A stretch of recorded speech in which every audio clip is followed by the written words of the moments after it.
Welcome to our podcast, Može Kafa. We are Ivana and Macho, your host. In this podcast, we discuss interesting details about Serbian language and culture from a learner's and teacher's perspective. We offer new and fun resources for learners of Serbian. To follow each episode with annotated script, vocabulary, and quizzes, join us also at Može Kafa Podcast on Instagram. So if you're ready, grab a cup of coffee and enjoy the podcast. Dobro jutro svima. Dobro jutro. Oh, that's good, really good. Okay, so today, first of all, welcome to our podcast. Maki is not here. It's only Ivana, and she's bringing her boyfriend, whose name is Toma. We're going to give him his adopted Serbian name because we don't want to reveal the identity, right? So he decided to accept unwillingly my invitation to do this podcast, and I decided to make it very easy for you. So I'm just going to ask you some questions, and it's going to be a fun podcast. Don't worry. Let's see. Okay, so do you want to say something about yourself? So you're not a native speaker of Serbian, right?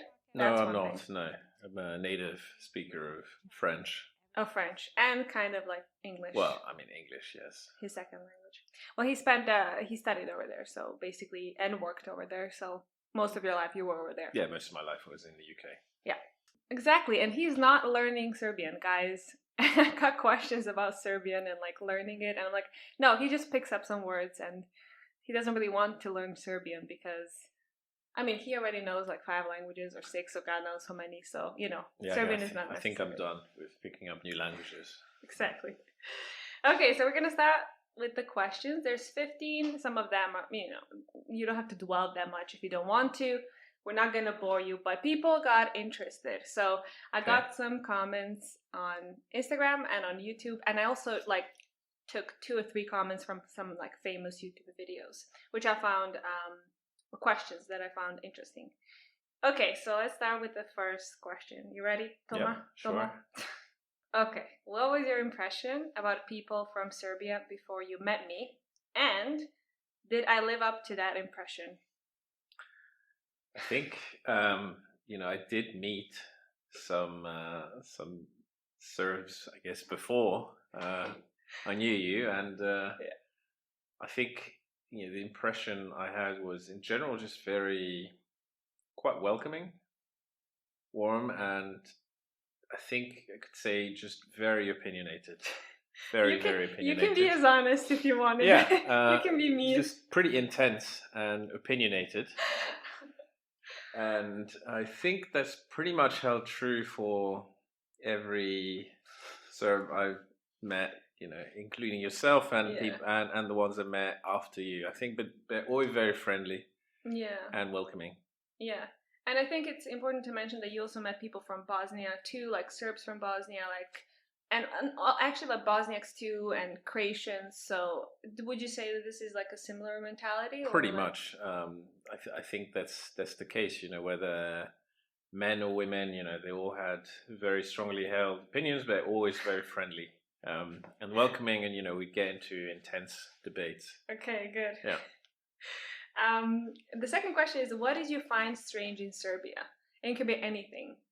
That's a tough one. I mean, what did I find strange? I mean, the first thing is, being asked to drink rakia every time I get into someone's house.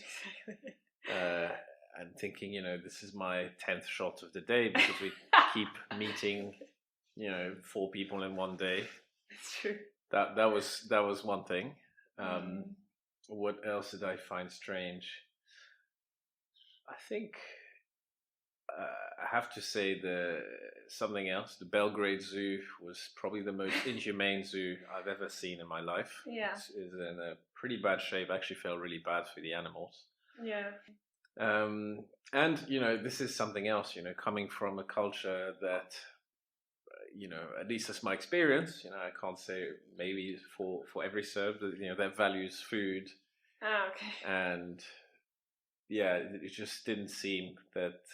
elevated, maybe. Well, no, it's just elevated that people cared that much about it. Okay. Yeah, it's just kind of eating food. And sure, there's some pleasure in it, but, you don't don't get as passionate about it as maybe the French or the Italians do, right? Yeah, I think I would add to that I personally don't really care about food. I mean, I care, but I'm not going to go the extra mile to make it as, I don't know, this exceptional meal. I'm just kind of like, yeah, I just want to eat something, grab a snack. Wait, we had to stop because someone rang the bell. But sorry, so remind me because I got stopped halfway through. What did you find strange in Serbia? I think in general, the other thing is, there is sometimes I've heard this this stereotype that you think that Slavs are probably because we have this idea of that women are a particular way, but I would say that actually the women in Serbia just tend to be just very strong and independent, right? Which doesn't really stick necessarily to the stereotype, and don't necessarily expect the men to always treat them like princesses. They really are their own person, and they won't take anything bad or crap from the men. I mean there is a very big part of like patriarchy over there. Is still it's still very much accepted and valued, but yeah, I think it's kind of weird because all of a sudden like women have high paid jobs and just they don't expect the man to have to fund for everything, right? Exactly, and they don't expect that, and they expect to remain independent, at least for the ones I know. Yeah. Okay, then this question maybe you're not going to be able to answer, but what's the first place foreigners visit when they travel to Serbia? Like, what did you visit? What do you mean, like the city or what? Or... Yeah. Well, I mean, I would expect most people go to Belgrade. Yeah. Because it's known. At least it has some reputation as a party place. It is a party. Although, well, yeah, although that's not something I experienced personally, but that's probably the first thing that would come to mind. The other thing is, of course, is the Exit Festival, right, Novi Sad, and that's pretty much it. I'm sure I've heard there's a Turbaci festival as well, but that's probably a bit not quite as mainstream. But I think that's what I hear about. I'm sure there's a place in the south that are pretty cool, but nobody really talks about it, I guess. Yeah, I think the only airport is in Belgrade. Actually, I think now the new one is opening in Niš. I'm not sure, which is quite south. But the first thing you can see is Belgrade, and that's the capital. So kind of like let's go to Belgrade.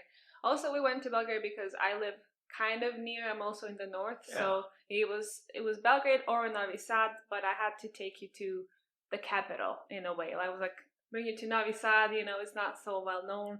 We didn't have that much time though, so we just spent one night in Belgrade. And but I mean, I was pleasantly surprised. I think the thing is, the contrast is after visiting Zrenjanin, which is I would say not the most modern of places. No. But I can actually imagine.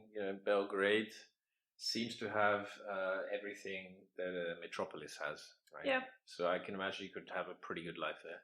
I would say that's the only place in Serbia that's like kind of like a metropolis. You said like the biggest city. Yeah, you could get food. Kind of very good Japanese food, very good. Things you would expect in a big city. Yeah. Yeah. Okay. And then the most important question: what's one food that you love and hate? Like you have one for love and one for hate from my country. I would say, I mean, I could pick a few things, but I would say I really like the Karađorđeva schnitzel. That's a good one. Yeah. I think I know I like schnitzel in general, but I think this was a nice take on it. Actually, I really enjoyed. I just like kaimak in general. It's a good thing. And something hate is quite a strong word. I don't think there's any food I particularly hate. Maybe because a lot of things are really greasy. Maybe that. Sure, but I mean that's. So you still love it, though. Yeah, of course. I mean, it's it wasn't particularly elevated food, but it was all tasty. So no, I don't think there's any food I would classify as food that I hate. Okay. And now you guys probably know, but we're living together. We've been living for 1 year already. Yay! And my question for you is, what does living with a Serb look like? I'm not sure about Serb, but at least with you is yeah, you definitely keep me on my toes. You have very strong opinions, so I basically always have to always make sure I fight back. And to find compromises and keep my identity, but I think we make it work. Tidiness is a big one for me. And for me especially. I don't know for other girls in Yeah, I Serbia, think, but I don't know if that's a Serbian thing. I think that's Yeah. just you, but we just value different things in different ways. But I think that's pretty much the same for every couple.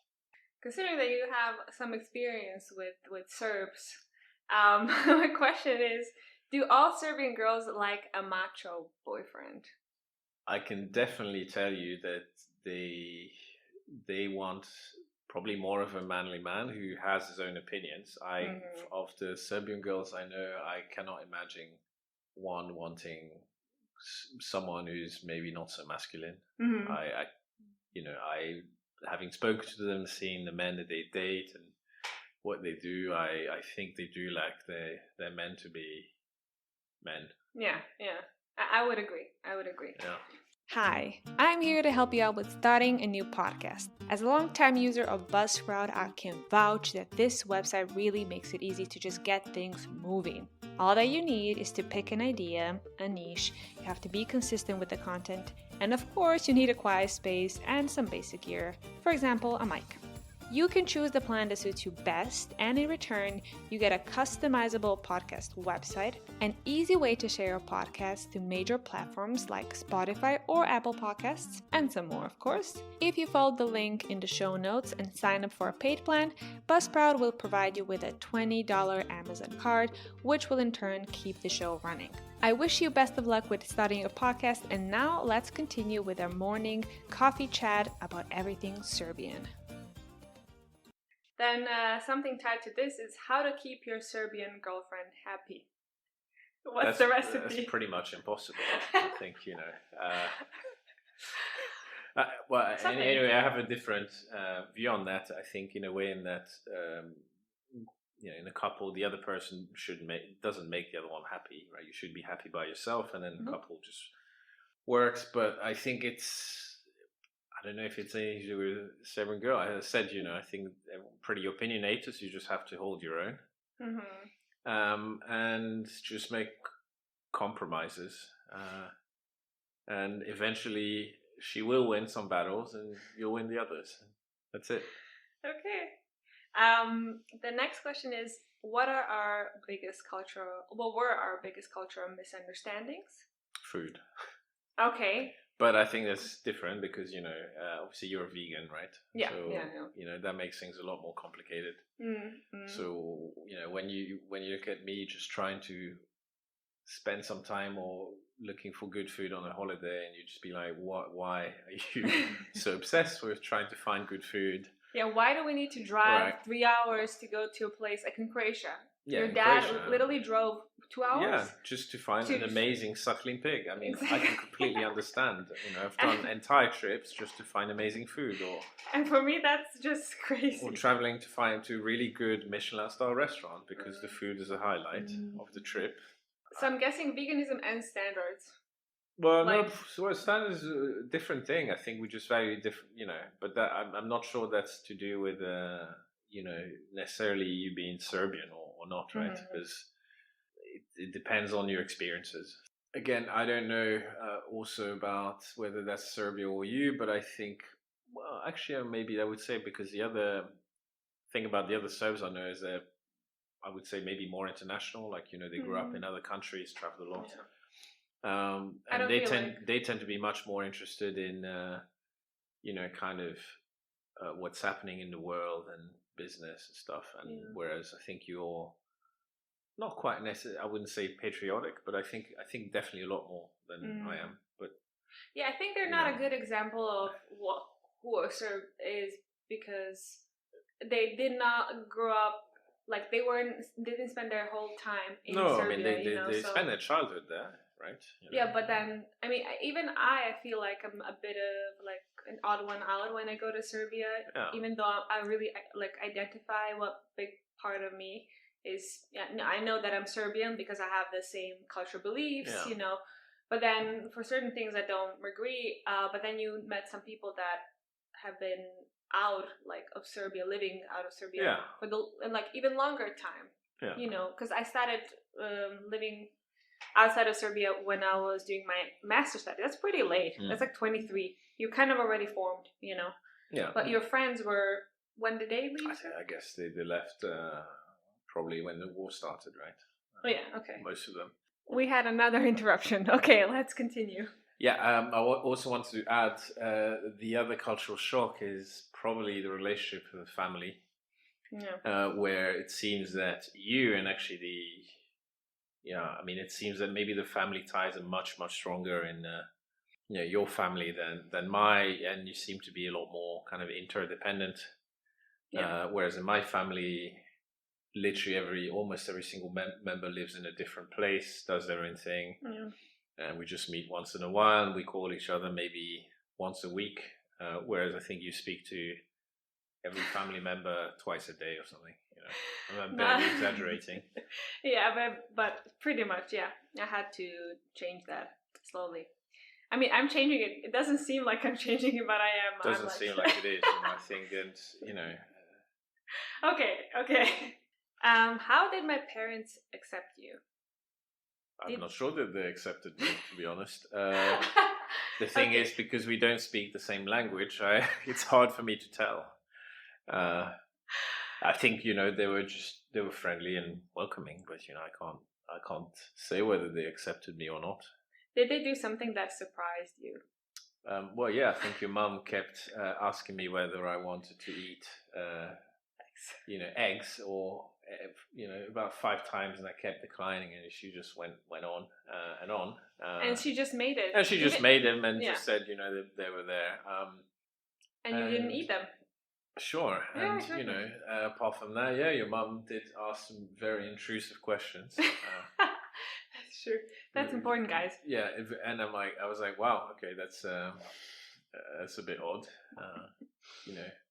My mom basically wants me to get married and have kids ASAP. Yeah. So she's like, okay, now everyone. And so she basically asked me, how many kids do I want? Within 2 minutes. Exactly. And actually, the funny thing, she said, "Oh, don't worry, even without Ivana." And I was like, which is the weirdest thing to ask, but She thought she was being smart, but she wasn't.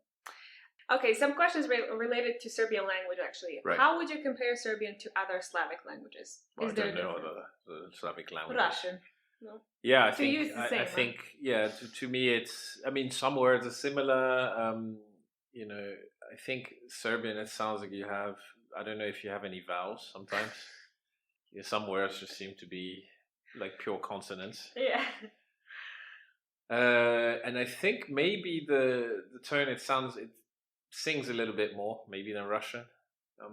That's we about sing it. A bit more? Yeah, a little bit more, okay. right? In terms of the tone, but look at that. maybe that's you just being heated and passionate a bit more, maybe than the Russians. What's the funniest word or phrase you learned in my language? Funniest maybe word. Something that sounds funny. I don't know. Maybe not the meaning, but the way you pronounce it. Or maybe your favorite word. Yeah, tvrdoglava. Okay, that's stubborn. Of course, which is something I use quite a lot to describe Ivana. Exactly. And it's okay. It's okay. Yeah, it's very accurate.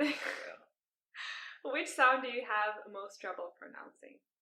The difference between is it the S or the C's, the sh and ch, and ch. I mean, it all sounds the same. Well, no, j is fine. It's fine. Ch and ch. It's ch and ch. It still sounds the same to me. Yeah. What's the hardest thing about Serbian language? I would say it's just a number of cases you have, which including some that are not used in German. But it's from what you told me, it sounds like people in the south simplify all of that. So maybe I should just learn Southern Serbian, make my life easy. Okay, and there are questions too about learning Serbian, which you don't really learn. But so one of them is, what's your method of learning Serbian, or is it difficult to learn even with a good teacher? But I think the question that you can potentially answer is, I mean, you're really good at learning Serbian words. How do you learn it so quickly? Because I'm not good with French, right? But for me, it's just languages in general, right? I think it's hard to. I mean, I have a certain way of learning. Well, actually, I don't have a certain way of learning languages. I just pick up words, and I think I just associate images or things with them, and just remember them. Of course, when you have cognates, it's a lot easier. But there's no special thing. It's just repetition and trying, and I think it's the same with any language. Is when you immerse in them and you use them, then that's how you learn. I think it's also important to mention that everyone's like, even though you speak so many languages, I don't really speak that many languages. When I met him, but proficiently, let's say, you speak French, English, Malagasy, not really, right? No, but okay, Italian, German, Spanish. Oh yeah, Spanish. I forgot. That's how we sometimes talk. Japanese? I forgot Japanese. You forgot. I used to be proficient in Japanese. Exactly. Something else? Some Mandarin, but I forgot that. Yeah, there you go. So he's pretty experienced when it comes to languages. That's it. He's waiting to eat, so we're gonna stop this episode right now. Thank you for tuning in, and thank you for being here. Thank you for inviting me. Yeah, of course. I hope you like this episode, and in the next episode, next week, Maki's gonna be back. So, see you then. Pozdrav. Thank you for joining us today. We hope you enjoyed our podcast and learned something new. In case you have any comments, suggestions, or questions, make sure to share them on our Instagram page, Može Kafa Podcast. Приятно!